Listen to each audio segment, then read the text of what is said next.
الشيطان الرجيم بسم الله الرحمن الرحيم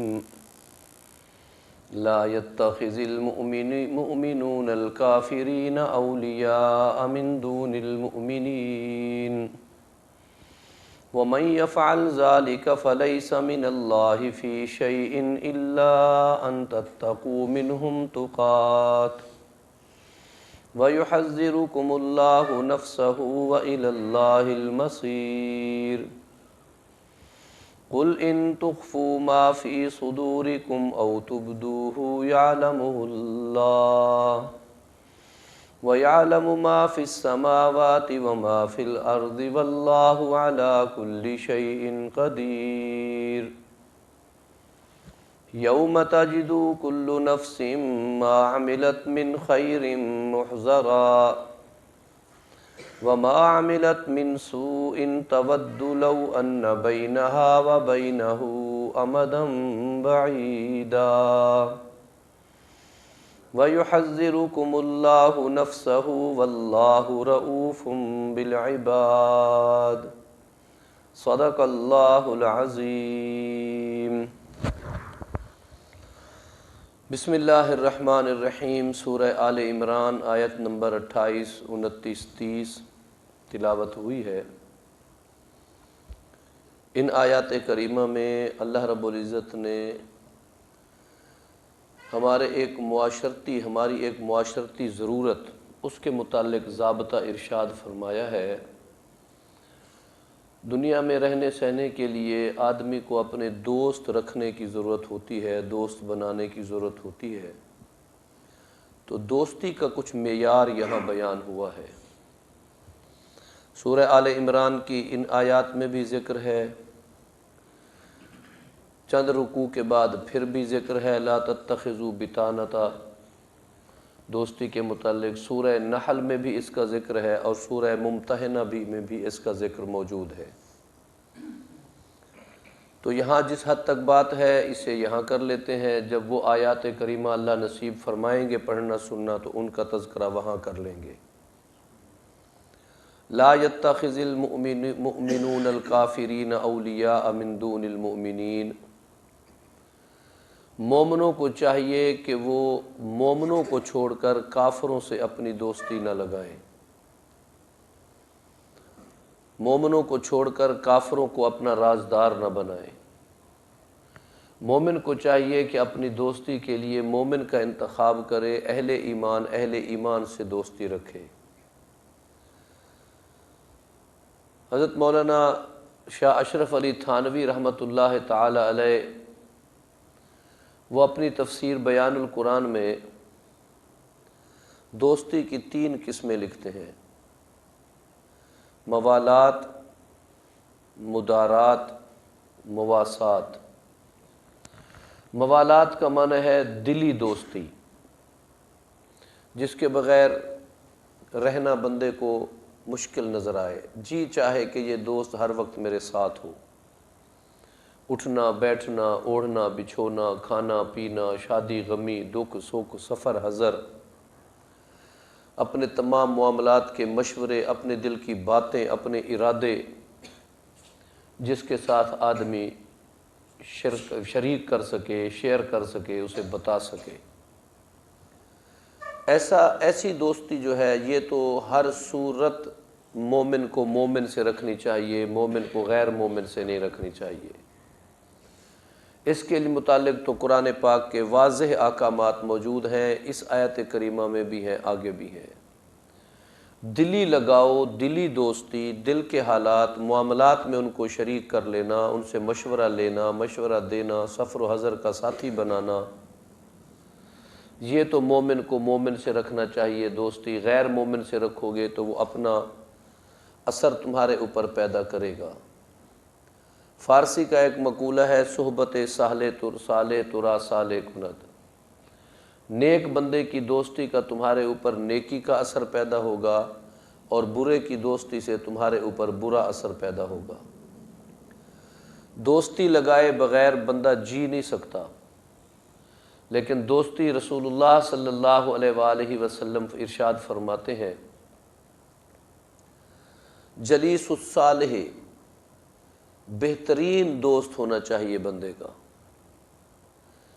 حدیث پاک کے الفاظ ہیں الوحدۃ خیر من جلیس السوء وجلیس الصالح خیر من الوحدۃ، تنہائی برے دوست سے بہتر ہے، برے دوست کے پاس بیٹھنے اٹھنے سے بہتر ہے بندہ اکیلے پڑا رہے، تنہائی میں رہے، اور اچھا دوست جو ہے وہ تنہائی سے بہتر ہے، اچھا دوست تنہائی سے بہتر ہے۔ ایک اور جگہ پر رسول اللہ صلی اللہ علیہ وسلم کا ارشاد گرامی ہے اچھے دوست کی مثال ایسے ہے جیسے عطر فروش کی ہو۔ عطر فروش کے پاس بیٹھیں گے تو تذکرے عطر کے ہوتے رہیں گے، خوشبو کے ہوتے رہیں گے، ہو سکتا ہے وہ کچھ دے بھی دے ورنہ کم از کم سونگھتے تو رہیں گے، یعنی اچھا وقت گزرے گا۔ اور بری دوستی کی مثال آپ نے دی جس طرح کوئی بھٹی دھنتا ہے، اس کی تو مجبوری ہے، وہ تو روزی روٹی کے لیے محنت کر رہا ہے، لیکن وہاں سے اڑنے والی راکھ اور وہاں کا تاپ جو ہے وہ تمہیں بھی جھلساتا رہے گا۔ تو اچھے آدمی کی دوستی جو ہے یہ ضروری ہے۔ حضرت تھانوی رحمۃ اللہ علیہ لکھتے ہیں دوستی کی دوسری قسم جو ہے یہ مدارات ہے۔ مدارات کا معنی دل جیتنا، خاطر مدارات، یعنی ایسی دوستی کہ کسی کو اپنے قریب کرنا مقصود ہو، خوش اخلاقی سے پیش آئے، یا کوئی غریب ہے اس کا احساس دل میں پیدا کرے، خوش اخلاقی سے پیش آئے، ایسی دوستی ہر ایک کے ساتھ کر سکتے ہیں۔ ہمارے محلے میں، پڑوس میں، شہر میں، دفتر میں کوئی مسلم، کوئی غیر مسلم، کوئی اچھے، کوئی برے، جیسے کیسے رہتے ہیں، جھگڑنے کی ضرورت نہیں ہے، لڑنے کی ضرورت بھی نہیں ہے ایک ایک سے، اسلام اس کی اجازت نہیں دیتا۔ رسول اللہ صلی اللہ علیہ وسلم غیر مسلموں کے ہاں عیادت کرنے بھی جایا کرتے تھے، اگر وہ اپنی شادیوں خوشیوں میں آپ کو دعوت دیتے تو آپ اس میں بھی شریک ہوا کرتے تھے۔ اور اس کی مثال ہمارے صوفیاء میں اس دوستی کا زیادہ پہلو دیکھا گیا ہے۔ حضرت قاری محمد طیب صاحب رحمۃ اللہ علیہ کا ایک واقعہ میں نے پڑھا، آپ ہر سال سندھ تشریف لایا کرتے تھے پاکستان بننے سے پہلے، تو سندھ کا ایک ہندو لاولد جوڑا تھا میاں بیوی، وہ آپ کو اپنے ہاں دعوت پر بلایا کرتے تھے اور آپ ہمیشہ ان کی دعوت میں شریک ہوتے تھے۔ برتن اپنے لاتے تھے، اس کے گھر میں بچھی ہوئی نیچے قالین اور چادروں کے اوپر اپنی پاکیزہ اور چادریں بچھاتے تھے، ان چادروں پر نماز پڑھتے تھے، کبھی ایک روز کبھی 2 روز وہاں رہتے تھے، کوشش کرتے تھے کہ بھی اس کے پکے ہوئے سے بھی اجتناب کریں، ورنہ سبزیاں پکانے کو ان کو کہتے تھے، ان کے ہاں کا گوشت نہیں کھاتے تھے۔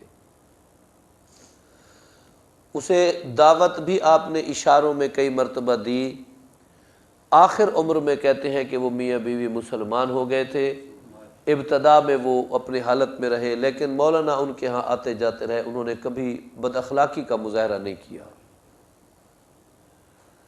شاہ عبدالعزیز دہلوی رحمۃ اللہ علیہ جو اپنے اسباق پڑھاتے تھے تو ایک ہندو برہمن جو تھا وہ ان کے اسباق کو سننے کے لیے آتا تھا، درسگاہ میں بیٹھتا تھا ہندو رہا ہندو۔ فوت ہونے لگے تو آپ نے اپنے بیٹے شاہ اسحاق سے کہا کہ اگر یہ آتا جاتا رہے تو اس کو نہ روکنا۔ کہتے ہیں کہ وہ برہمن مرنے سے 3 دن پہلے کلمہ پڑھ کے فوت ہوا، اللہ نے اسے ایمان کی نعمت نصیب فرما دی۔ تو خوش اخلاقی کی بنیاد پر اگر کوئی دوستی ہے یا کسی آدمی کے شر سے بچنے کی وجہ سے ہم اس کا مقابلہ کرنے سے اجتناب کرتے ہیں تو یہ بھی مدارات میں شامل ہے، مدارات میں، کہ ہم اس کا مقابلہ نہیں کر سکتے تو اس سے اجتناب کرتے ہیں، دوری اختیار کر لیتے ہیں، اور جب ملے تو بہرحال اسے تعظیم کے ساتھ اس لیے ملتے ہیں کہ اکرم بعض الرجل مخافۃ شرہ، کچھ آدمیوں کا احترام اس لیے کیا جاتا ہے کہ ان کے شر سے ڈرا جاتا ہے، بچا جاتا ہے۔ کبھی کبھی ایسی گنجائش بھی اسلام میں موجود ہے کہ جانی خطرہ ہو اور بندہ اسے برداشت نہ کر سکے اور کسی کافر کی گرفت میں ہو اور وہ کوئی جملے منہ سے کہلوانا چاہتا ہو کہ یوں کہو گے تو چھوڑوں گا، اس میں دو مثالیں میں دے کے بات ختم کرتا ہوں۔ حضرت عمار رضی اللہ تعالیٰ عنہ ایک صحابی تھے، انہیں ایک مرتبہ کافروں نے پکڑا اور ان سے کلمہ کفر کہلایا، آپ پر اذیت کی دی، آپ کو تکلیف دی، آپ اس اذیت اور تکلیف کو نہ سہ سکے اور آپ نے وہ جملہ کہہ دیا۔ رسول اللہ صلی اللہ علیہ وسلم کی خدمت میں حاضر ہوئے، عرض کرنے لگے اللہ کے نبی ایسے انہوں نے پکڑا تھا، مجھے ایسے کہا، انہوں نے مارا پیٹا، ظلم و زیادتی کی، تو میں یوں کہہ بیٹھا۔ آپ نے فرمایا تیرا دل کفر سے خالی اور ایمان سے بھرا ہوا ہے، اللہ تجھے معاف فرما دے گا۔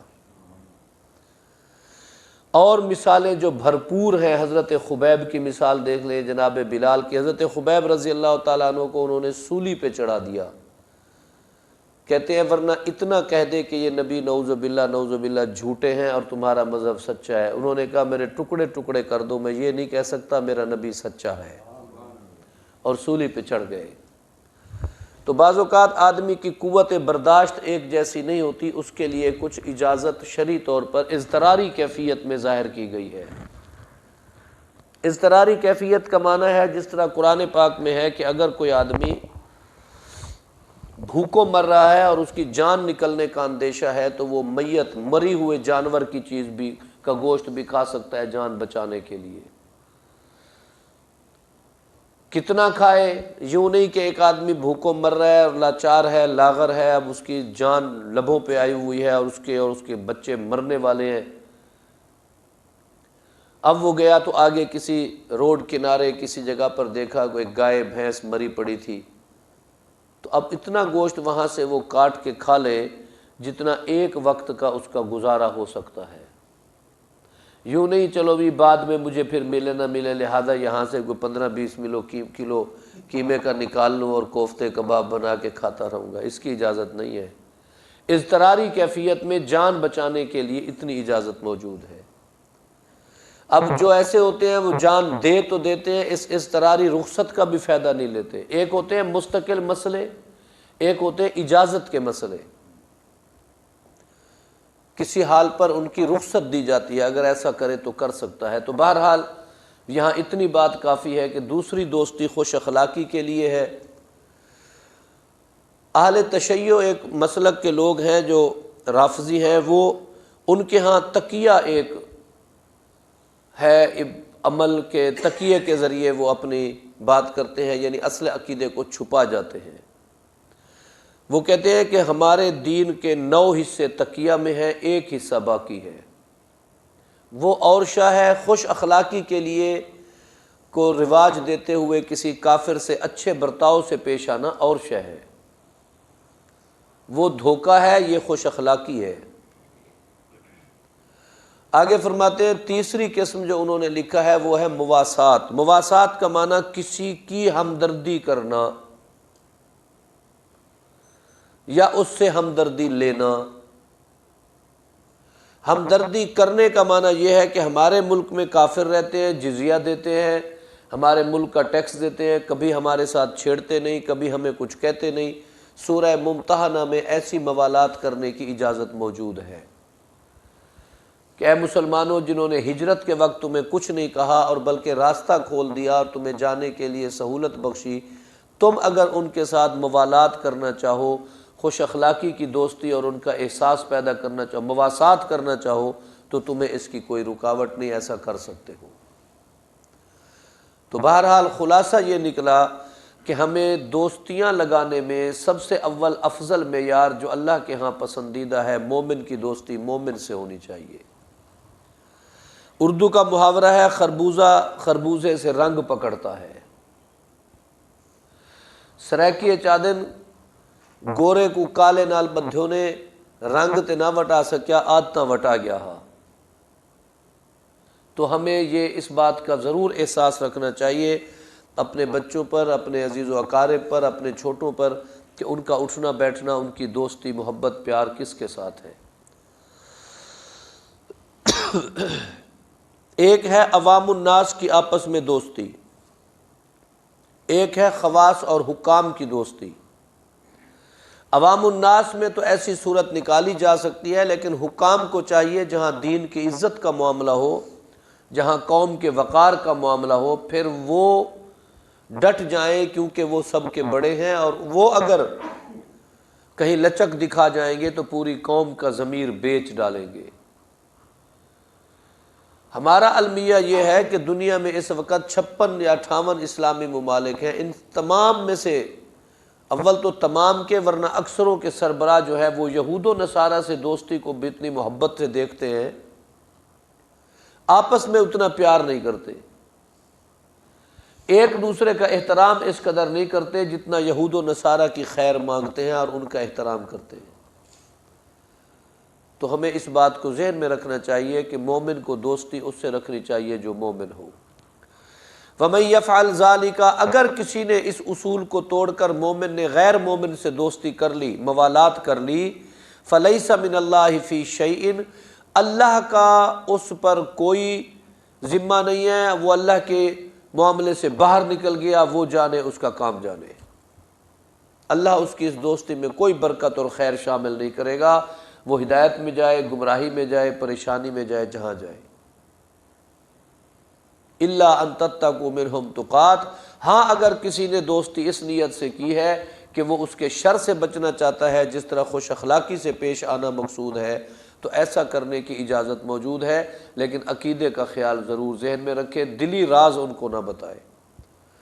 وَيُحَذِّرُكُمُ اللَّهُ نَفْسَهُ، اللہ تعالیٰ تمہیں اس معاملے میں اپنے آپ سے ڈرا رہے ہیں، خیال کرنا، میری گرفت سے بچنا، ورنہ نقصان کر بیٹھو گے۔ وَإِلَى اللَّهِ الْمَصِيرُ، اللہ ہی کی طرف تمہیں لوٹ کر جانا ہے۔ بس آج یہ آیت نمبر 28 کی مختصر تشریح، کل انشاءاللہ باقی 2 آیتوں کی تشریح کریں گے۔ ہمارے ایک دوست ہیں قاری محمد صادق صاحب،